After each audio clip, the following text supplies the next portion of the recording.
आदरणीय अखिलेश भैया बोले, आदरणीय विधायक साहब पूर्व विधायक श्री रमेश सक्सेना जी बोले कि जिनको कलेक्टर और एसपी डीएसपी जिनके शब्दों को सुनने के लिए रहते थे, वो दिन में अपनी कलम से काम लेकर रात्रि को बेटा बेटियों को लेकर एक नुक्कड़ नाटक के रूप में लोगों को प्रेरित करते हैं। शायद ही कोई ऐसा होगा जो अपना समय निकालकर इस सनातन धर्म की भूमि से, वसुंधरा से बेटियों को अच्छे पद तक पहुंचाने की बात करेगा और अपने लक्ष्य तक पहुंचाने का प्रयास करेगा। मेरे स्मरण में है, एक बार सोनकच्छ के पास में नुक्कड़ नाटक चल रहा था। उस समय पर गाड़ियों से हम लोग भी कोई कार्य से जा रहे थे।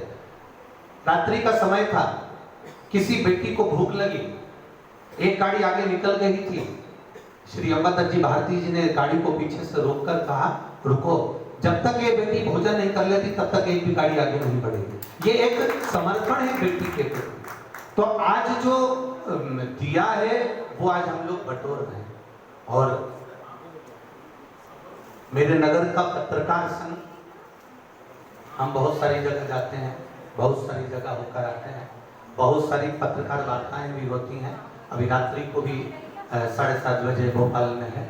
पर जहां जहां गए पर देखा, मेरे सीहोर की कलम के आगे सारी कलम फीकी है। ये निश्चित है, क्योंकि इस कलम ने दुनिया को कुछ दिया है। केवल सीहोर वाला पंडित प्रदीप मिश्रा ने दुनिया को नहीं दिया, इस भूमि ने, इस सिद्धपुर धरा नगर है।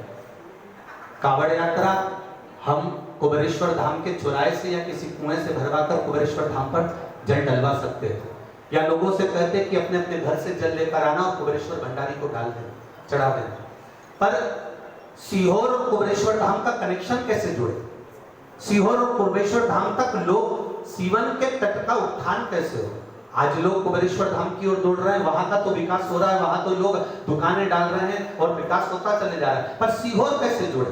तो याद आया कि बैद्यनाथ जी में, जो बैद्यनाथ जी हैं, बाबा बैद्यनाथ में जो गंगा जल चढ़ता है वो सुल्तानगंज से चढ़ता है। सुल्तानगंज आता है बिहार में और बाबा बैद्यनाथ आते हैं झारखंड में। 150 किलोमीटर दूर जब गंगा जल जा सकता है तो सीहोर का विकास हो, और 11 किलोमीटर दूर क्या सीवन का जल नहीं जा सकता? ये विचार करा है कि कैसे भी सीवन का उत्थान हो, सीवन का उद्धार हो। और आज नहीं तो कल जो मात्रा, इतनी संख्या में अगर लाखों में भक्त यहाँ पहुंचे हैं और सीवन के तट पर आए हैं, ऐसा लगता है आने वाले समय में मां सीवन के तट पर सावन का पूरा 1 महीना पब्लिक कम नहीं होने वाली, और मेरे सीहोर का फिर विकास पूरी तरह से प्रबल होगा। और यहाँ से लोग साल भर में 1 महीना पूरा सीवन तट पर आएंगे, जल भरेंगे, जाएंगे, और यहाँ सीवन तट पर आने पर सीहोर का भी विकास। तो ये तो एक आनंद का विषय। मैं कहूंगा रघुवर भैया जी, गोहिया जी, जिन्होंने अपना पूरा जीवन कलम को दिया, शायद ही कोई ऐसा पत्रकार होगा उनके समय का जो आज अपनी 4 मंजिला बिल्डिंग में नहीं बैठा होगा, पर वो आज भी छपरे में ही रह रहे हैं, आज भी छपरे में ही निवास कर रहे हैं। तो ये तो एक उनकी कलम का, और अपना जीवन क्या होता है, एक आनंद। हम कहते हैं कि केवल आप सत्ता पर बैठ गए पर अपने जीवन को भूल गए, पर माननीय रघुवर गोहिया जी ने अपने जीवन को भी सही तरीके से जिया है कि मनुष्य का जीवन क्या होता है। आज हम थोड़े समय तक कलम का प्रयोग करते हैं, थोड़े समय तक राजसत्ता का प्रयोग करते हैं, थोड़े समय तक संत सद्भाव का प्रयोग करते हैं, पर एक जैसा जीवन जीना बहुत कठिन होता है। तो उसके लिए मैं आदरणीय गोहिया जी को बहुत बहुत साधुवाद देता हूँ, और इस पुनीत पावन अवसर पर मुझे बुलाया, आमंत्रित करा, और ये मेरा बड़ा सौभाग्य है जो यहाँ आया।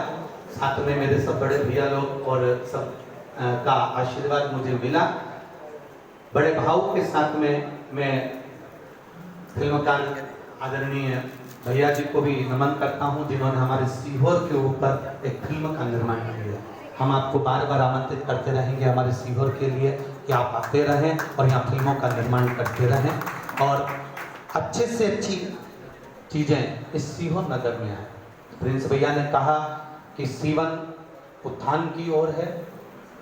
मैं कहूँगा चाहे उसका नाम शिवना हो चाहे सीवन हो, मूल है हमारा सीहोर। और सीवन का उद्धार हो, और कैसे भी बस आनंद के साथ हम इस गर्व से, जैसे लोग बाहर जाते हैं, आपने भैया जी ने अभी कहा कि हम बाहर जाते हैं, हंस भैया बोले तो लोग चरण छूते हैं कि सीहोर से आए। आप नहीं मानेंगे, रेलवे स्टेशन से ट्रेनें अगर जाती है तो रेलवे स्टेशन की मिट्टी को उठाकर लेकर जाती है कि थोड़ी सी सीहोर की मिट्टी यहाँ से पहुंचे तो हमारा उद्धार।